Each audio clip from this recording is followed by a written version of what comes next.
8 years since Super Metroid, and gaming had changed. The evolution of 3D graphics, the rise of new hardware manufacturers, the fall of Sega, the ubiquity of the internet, and Metroid missed all of it. Aside from a few cameos, Samus made herself scarce. 8 years is a long time, but on November 17th, 2002, Metroid fans finally saw their franchise resurrected. 2 new Metroid games would be released that day. One was approached with caution at best, and blind hatred at worst. After all, how could this unproven team at Retro Studios possibly capture what made Metroid Metroid?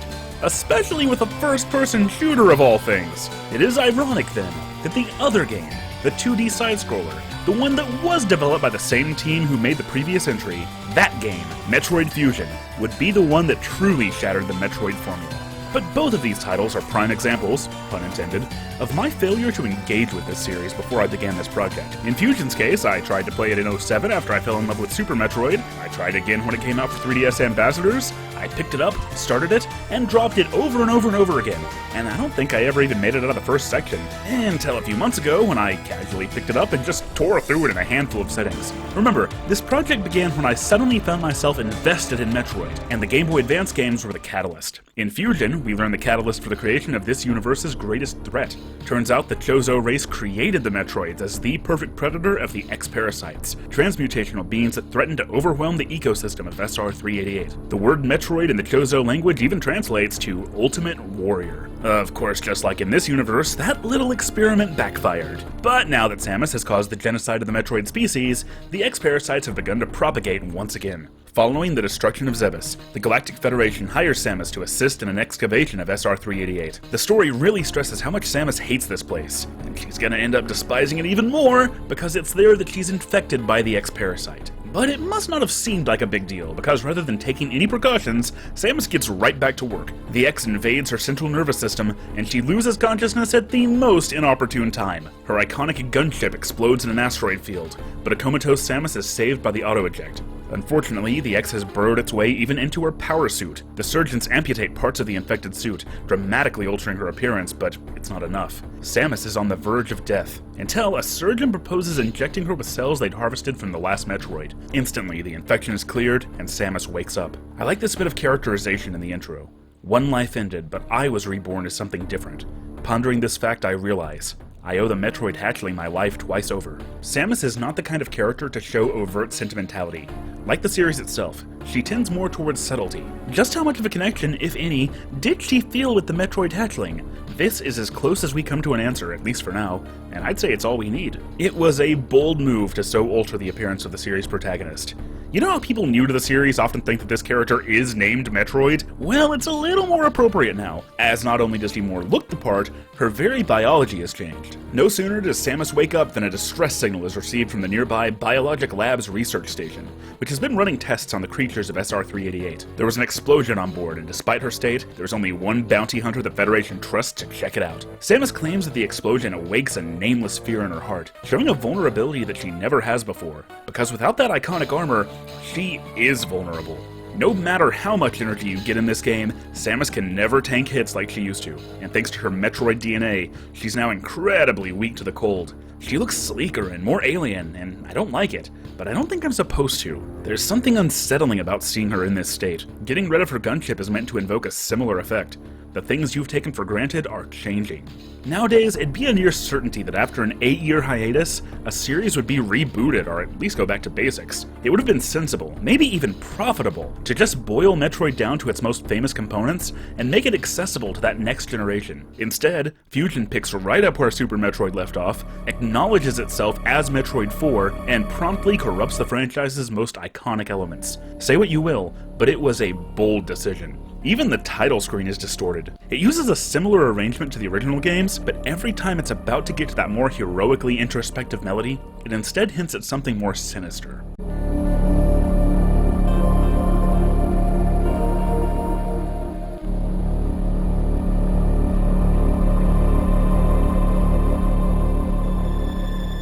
The Federation provides Samus with a ship, but due to her condition and the sensitive nature of their research, she'll be following the orders of the onboard AI. The situation reminds her of the only other time she took direct orders, while serving under her former commanding officer, Adam Malkovich. She privately names the AI in his honor. Oh, and just like Super Metroid, there's no way to skip this intro.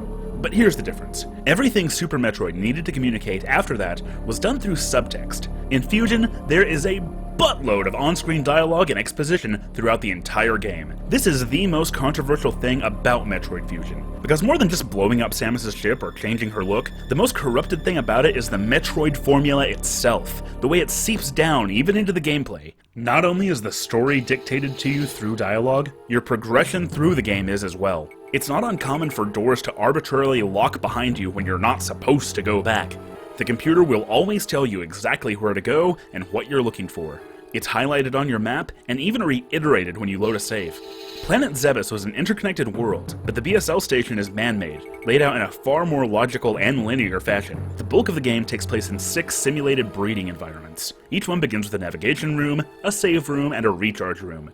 You'll hit the navigation panel, receive your orders, head into the environment to carry them out, then report back for more orders. The breeding grounds are a way to give the game a sense of place distinct from the previous games in the series, without compromising creativity in varied environments. A game that released around the same time, Super Mario Sunshine, had a distinct theme, but its levels ended up feeling way too similar. Fusion doesn't suffer from that. This is theming done right. The game never lets you forget that the environment is artificial, the same way your progression is artificial, your CO is artificial. Put it this way, Super Metroid has Meridia, the deep sea. Fusion's water section is a fish tank. Samus feels as solid as ever, maybe even more so. She's a little slower, likely a consequence of smaller screen size, and her jump isn't as floaty as it used to be. The Game Boy Advance's lack of buttons forced a remap of her controls, and you now activate missiles and power bombs by holding the R button while firing, and aim diagonally with L. The speed booster, when you get it, kicks in automatically just by running for long enough. And that's one change I don't really like. With no run button, there's no way to tweak Samus's jump trajectory. It's no big deal, especially with the blocky level design. But, you know, I'll always prefer more momentum-based gameplay. Other than that though, I actually prefer this control scheme to Super Metroid's. It's a lot more natural to hold R to ult fire, instead of mashing select to cycle through a bunch of options. Samus has lost all of those options thanks to the X-Parasites, but without that bulky armor, she's gained the ability to grab ledges and climb ladders. Her wall jump has been nerfed, and now casts her much further away, meaning she can't scale a single wall. That ability was critical in sequence breaking the previous game. In fact, sequence breaks of any kind are almost entirely absent. In Super Metroid, with enough skill, you could face the bosses in any order you wanted to. Metroid Fusion barely has any of that. You will go where the game tells you to go, and that's that. The reason for this decision comes down to 2 factors. For one, at its core, Fusion is about the loss of Samus's agency. The linear nature allows it to weave a more complex story. If the team wanted to make Super Metroid 2, they would have. Divorcing it from so much of what people loved about its predecessor was the direction they chose, and they stuck to it. More importantly though, this mission-based structure makes it much better suited for the short bursts of play demanded by a portable game. Restore the atmospheric stabilizers, locate and disable the security doors, find the computer room! I mean, within the first 10 minutes I played, I ran into 3 save points. That's no accident. Telling the player where to go might diminish the exploration, but it ensures that even if you've only got a few minutes to kill, you'll still be able to get something done. But that's not to say that it's totally linear. More often than not, the map shows you where to go, but not necessarily how to get there. In fact, the map now draws in different colors, depending on whether a section is what the navigation room gives you, or something you have to discover on your own. Most of these sectors are a lot larger than they initially seem, so the path from A to B is never as obvious as it looks. But progression still never feels as graceful as it did in Super Metroid. Much more often, I just felt like I was firing in random directions to uncover the way around. Like here, where I was trying to find a way past this thing. I noticed the pipe below and figured maybe I could go around it. I noticed this locked gate and figured that's how I'd make my way back out. But nope, the solution is just to fall down behind it. But part of the difference might be that by the time Super Metroid started throwing out more complicated puzzles, I had the X-ray scope. Fusion doesn't have anything like this, so it's more trial and error than perception. It's never very complicated or challenging, but it's not conveyed well either. I rarely got any of those aha moments. Progress isn't directly linked to power-ups like it used to be, but combing through areas and using those power-ups in creative ways is still rewarding. And while they're not the norm, there are still some really creative solutions. You do still have to use your head to get through the game, but it never lets you feel like you're outsmarting it or breaking it. It seems like a decision that was made very early on, to make Fusion more linear. Then they worked within those restrictions and focused on the positive aspects of linear design. A far more intricate storyline, a much more comprehensive look at Samus's character, and oh yeah, a steep skill curve. The more open you make the world, the more the player will be able to discover the game's secrets and challenges at their own pace. It suits an adventure game. But Metroid has always been action-adventure, and the reason Fusion is controversial is because it puts way more emphasis on action. A linear design means that the progression through the game can be much more designed. If the developer knows exactly what path the player will take, the challenge is progression itself, the obstacles that are in your way, and the skills that you as a player have to sharpen. This is what Fusion does best. Samus cannot tank damage anymore. Enemies hit harder than they ever have, scale their damage as I get more health, and never drop as much as they take away. Coming off of Super, I was constantly flummoxed over how low my energy was even after a few hits. Enemy drones can even respawn and group into more dangerous alterations. That's the nature of the X-Parasites. They infest every environment on the ship and copy the creatures that were living there. But they're not just a mindless virus. They can also absorb the knowledge and memories of their victims. Fortunately, thanks to her Metroid DNA, Samus is immune to their influence, and in fact she can absorb them to restore her energy and weapons. That's a cool in-universe explanation for a very gamey mechanic. The X have a very distinct effect that's really Game Boy Advance-esque. The graphics in general are just fantastic. One standout sequence is when a reactor core is overheating, navigating through all these twisted, melting walkways. It's beautiful pixel-based sprite work combined with unmistakable, if flashy, effects. I think it just adds to the X's significance. Even when they are perfectly mimicking their counterparts, there's just something not quite right about them. The bosses in particular are horrifying amalgamations, representative of Samus's own lost abilities. Their unsettling nature is unique and more importantly in line with the theme, because Metroid Fusion is, at times, a horror game. The idiots at the Federation decided to send Samus's amputated armor to the BSL station, and, well, the X learned to mimic her too. This is the SAX. And look, it can even screw attack and use super missiles. Oh sure, the one time Samus doesn't immediately uninstall her power-ups after a mission, and of course this happens. Even more than the bosses, the SAX represents Samus at the height of her power, and that makes it so much more terrifying than a traditional antagonist. And if you decide to make a mistake and show yourself, it just obliterates you. Particular praise has to go to the sound design, as the SAX's heavy footsteps echo long after it goes off screen, serving as an indicator of when it might be safe to come out of hiding.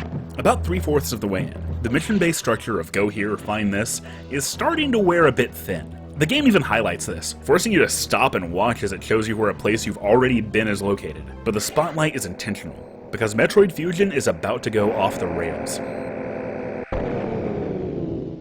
The SAX disables the station's power, and the whole tone shifts. There's an extremely tense sequence where you hear the SAX beneath you, monitoring the area, and you know you're going to have to drop down and engage it. Despite how much Samus has recovered by this point, she still can't lay even a scratch on her doppelganger. I didn't notice the first time I played, but the only reason Samus is even able to escape is because the SAX can't hang from ledges. As a player, you were that character. You earned those powers. You know what it felt like, and now it's trying to kill you. It's a dark mirror of what Samus was, put in direct comparison with how powerless she is now. On a more thematic level, the SAX personifies Fusion's twisted corruption of the Metroid formula. It can sequence break with impunity. It takes no orders. It is what Samus has lost. Even once you restore power to the station, things are never quite the same. The computer keeps barking orders, but circumstances continuously force Samus to go off script, reacquiring her most powerful abilities in the process. But these breaches of protocol are without the Federation's authorization, and Adam criticizes Samus for it. This too is intentional. Samus is taking back her agency. Throughout the game, there have been very few instances where I've been allowed to get too far out of bounds. But whenever I did happen to wander a bit, there were times when I could see things I wasn't sure I was supposed to. Like the remains of Ridley in cryogenic storage. Later, when the power's knocked out, I saw the X-Parasites harvest those remains. And later still, the X used Samus's greatest rival against her, reborn stronger than ever. The game has done a wonderful job throughout building to things like that, foreshadowing future events. I saw this shadow streak by so many times I started accepting it as part of the detail in this room, only to finally encounter the nightmare boss hours later. I dare say its approach to build-up is even better than its predecessor. Eventually, I broke into a restricted area and discovered Metroids? Oh, there are even incubation tanks housing their mutations from Metroid 2. The SAX has tracked Samus here, but it's powerless against the Metroids, and Adam is forced to jettison the whole section, bringing an end to the Federation's Metroid breeding program, which, Adam assures us, was only being done for peaceful purposes. Of course. Now that I've played the rest of the series, I appreciate this twist so much more than when I first went through Fusion. There are tons of things I'm noticing that I never picked up on the first time. After all, the game foreshadowed this twist at the very beginning. Why exactly would the Federation need a replica of a Metroid's natural habitat? And making my way back through it, their discarded shells now litter the ground. I've seen this before. It's really impressive how the Metroid series always manages to include elements like this without them coming across as pandering fan service. Not that there's anything wrong with fan service, but these things only happen because the plot demands them. It doesn't feel like anything is being forced or shoehorned in for the sake of nostalgia. But one thing has been bothering me. Considering the X pose such a threat, once all life signs have been snuffed out on the station, why wouldn't the Federation just get Samus out of there and blow it up? Well, here's why. The X reproduce asexually, meaning that the SAX that got jettisoned was not acting alone. By now, there are at least 10 on board the station, and the Federation intends to confine Samus until they can capture the SAX and weaponize them for their own militaristic gain. I love this twist. It's very in line with the shoot first, ask questions later attitude that this series stands in opposition to. A military would see an opportunity to harvest and duplicate the lost technology of the galaxy's greatest warrior. But Samus knows better. The soldiers will be killed, the X will steal their knowledge, steal their ships, and wreak turmoil on the galaxy. Her plan, then, is to initiate the station to self-destruct. One problem, though, she's still confined to this room. Samus tries to reason with the AI, finally calling it Adam in exasperation. And it seems to recognize that name? It suddenly takes on the characteristics and mannerisms of Samus's deceased former CEO, and in a great character beat, criticizes her plan to sacrifice herself to kill the X, because, duh, the X would live on the planet's surface. Instead, Adam recommends they detonate the station only after crashing it into the planet, destroying the Metroid homeworld and the X all at once. Presumably overcoming his programming, he lets Samus out of confinement. I'm conflicted on this. On the one hand, it's a poignant moment that grows from character interaction, but I think it would have been more thematically appropriate if Samus's escape had been based more on her agency, on her own restored self-confidence, instead of just accidentally triggering the AI to come up with a better solution. When Samus arrives at the control room, of course, the SAX is waiting. And still the battle is one of attrition.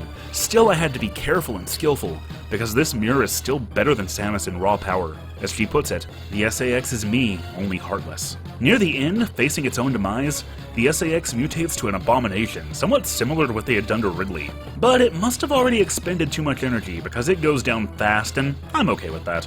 The mirror match is a much more interesting, dynamic fight. Samus initiates the plan, leading to, of course, the countdown. But when she gets to her ship, she discovers an enormous Metroid shell. And then, boom! An Omega Metroid, their most powerful form. And again, this was set up in advance, as Adam told us that they had found a method to force a Metroid through its development in mere days. It almost kills Samus in a single blow, and then...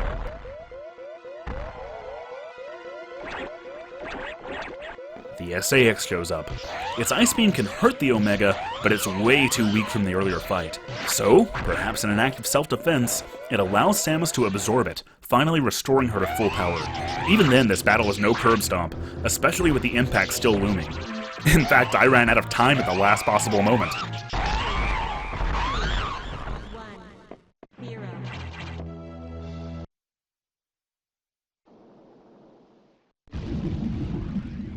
But when you do defeat it in time, Samus' ship comes rising up from the background, pulling her out of the station just as it enters the atmosphere, and destroys SR-388 once and for all. I like how Samus' suit still isn't back to normal. It merely takes on more iconic colors. She might be back to full power, but this experience has irrevocably changed our protagonist.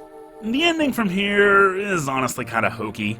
There's a bit about how Samus had no idea that the minds of deceased leaders were uploaded to the Federation systems, and that's why the AI suddenly started acting like Adam Malkovich. That's the kind of thing you can get away with better if you set it up in advance, but here it just feels like a contrived explanation. Also, how exactly did the Omega Metroid escape the restricted zone? Was it just done for the sake of a final boss fight? What isn't hokey though are the motivations of the SAX.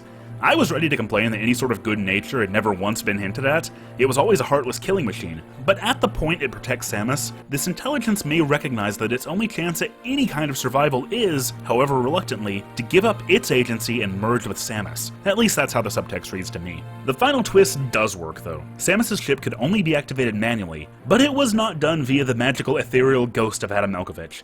No, it was thanks to the creature Samus saved from Zebes all the way back in Super Metroid, whom she had once again let out of confinement midway through this adventure. You did save the animals back in 94, right? That moment showcases the difference between this game and its predecessor. If I had to describe Fusion in one word, it would be streamlined.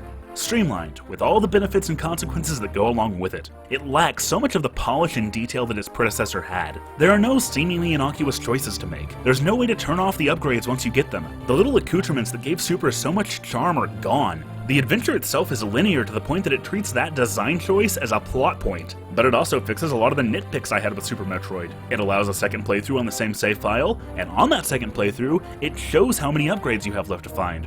Rooms transition faster, and more than anything, it ramps up the difficulty more than anything else in this series. Put it this way, I never died a single time in Super Metroid, despite the fact that I hadn't played through it in 9 years. But in Fusion, a game that I beat just 2 months ago, I died more than 20 times! But it never felt cheap, I just wasn't good enough. Most importantly, Metroid Fusion does not try to replicate the success the franchise had in the past. This pre-release material shows that at one time, the game was even more of a break from series traditions. But what Fusion ultimately became is something much more tightly wound to its predecessor. In its plot, in its gameplay, in the protagonist herself, Metroid Fusion is distinct, and it achieves that quality as a corruption of a masterpiece, as a perversion of Super Metroid. In conclusion, this game sucks and you should hate it. The end? Wait, that's not what I wrote. No, your script was all wrong. I fixed it. Ladies and gentlemen, it's Kovar. He's the guy who proofreads my scripts, and I always appreciate it, but this is the first time you've ever used your powers for personal gain. Does your opinion diverge that heavily from mine? Metroid Fusion is an insult. Not just to the franchise's roots, not just to the fans, but to game design in general and to me personally. The previous games put the mechanics first and built the lore around that. The animals you save in Super Metroid, for example, they were there to teach you some moves. Fusion, on the other hand, takes a very story-first approach, and this wreaks all sorts of havoc with the game's design. This is really obvious when grinding X for health. There's a perfectly good in-story reason for using X-Parasite drops instead of the standard health and missile drops from before, but this doesn't actually make the game more fun or more challenging, just more tedious. That would be annoying for a console game, but for a handheld game it's downright inexcusable. But not all gameplay is dictated by the story. Nintendo went back and forth seemingly at random on this one. Some power-ups are gained by defeating bosses and absorbing parasites, but others are downloaded in data rooms. It's inconsistent, and it brings up a whole different set of questions. If the data is stored off-site, why does Samus have to go to specific rooms for specific upgrades? Is the Federation trying to keep Samus too weak to succeed? Did I seriously just download missiles? Oh, and super missiles are an upgrade to regular missiles. A digital upgrade that changes the physical properties of my ammunition. Yeah, that makes sense. If SA-X is supposed to be a mimicry of Samus at her most powerful, why can it do all sorts of things that Samus could never do before? Remember when she was able to completely decimate all of Zebes with super missiles, leaving a trail of debris and collapsed platforms everywhere? And here I thought blowing up that pipe in Meridia with the power bomb was a big deal. There's something really backwards about how the world is laid out. So-called secrets are stored away in the most obvious places. Energy tanks are just lying on the floor waiting to be collected. But critical paths? No, those are hidden without any environmental clues at all to guide the player onto them. Yeah, that's right. Secrets are easier to find than mandatory routes. The constant barrage not only of plot, but of introspection from Samus isn't just a change for the franchise. It's a major change for the character. We don't just see her physically weakened. We see a distinct lack of stoicism, a sort of emotional weakness that fans hated 8 years later, but totally ignored in this entry. After all her near-death experiences, I'd think she'd be used to it by now. Speaking of plot, I can't make heads or tails of what Adam even is. A guy trapped in a computer? An AI based on him? Does it have Adam's memories? His consciousness? How did the Federation get any of that after he sacrificed himself? I guess we're not supposed to think too hard about this. This game has a serious identity crisis. For every change Nintendo made to the structure, they stuck firmly to choices that were made for the Super Metroid way of doing things. Choices that didn't work nearly as well with these changes. If they were so dead set on stacking save rooms, nav rooms, and recharge rooms together, why on earth didn't they just combine them into one room, Castlevania style? This convention worked with Super Metroid's more open, exploration-based nature, but not here. I spent all my time with Metroid Fusion feeling condescended to, as if the game was treating me like I'm stupid. It pretends to be less linear than it is, and hopes I won't notice the difference. It marks out waypoints on paths that are so linear I would have found them anyway. It uses lore as an excuse for annoying mechanics, but only when it's convenient, assuming I'm not paying enough attention to call it out. And that's ultimately my biggest problem with this game. It's not just a flawed game. It's a flawed game with the audacity to put band-aids over a few of its biggest cracks and say, "See, there are no cracks." It's a game that made me feel like my intelligence is being personally attacked. Like I said before, Metroid Fusion is an insult. Not just to the franchise's roots, and not just to the fans, but to game design in general, and to me personally. Kovar, do you even have a YouTube channel? But okay, I see where he's coming from. My biggest problem with Fusion is how the story never stops interrupting the gameplay. All the tough bosses and action-focused design end up coming into direct conflict with how often the game forces the player to stop and read. Even on that vaunted second playthrough, you still can't skip the cutscenes. I mean, I get that the story was at least half the point of making it linear, and that's fine once. But when you know the player has seen it before, don't make them set through it. Maybe it's just because I'm like a billion years old, but I always preferred how the games of my youth kept the backstory in the manual and elegantly told the rest through gameplay and subtext. But that preference, much like the aspects that kept me away from Metroid for all these years, was set by my childhood experiences. The choices that Fusion makes are intentional, and what it achieves by casting away those elements not only works as a different take on Metroid, not only allows for a deeper story that reveals the character of Samus Aran, it also allows the gameplay to fall way more in line with why I fell in love with video games in the first place. But the team did have one more really good reason to make it linear. Open-world adventure games tend to thrive in a 3D environment, and Metroid Fusion had to stand out, because remember, it wasn't the only game coming out on November 17th. But next time, this season will conclude with the final 2D Metroid game, Zero Mission. You can watch it right now on Patreon, and it'll be on YouTube in 1 week. Until then, you keep geeking, I'll keep critiquing. Thanks for watching.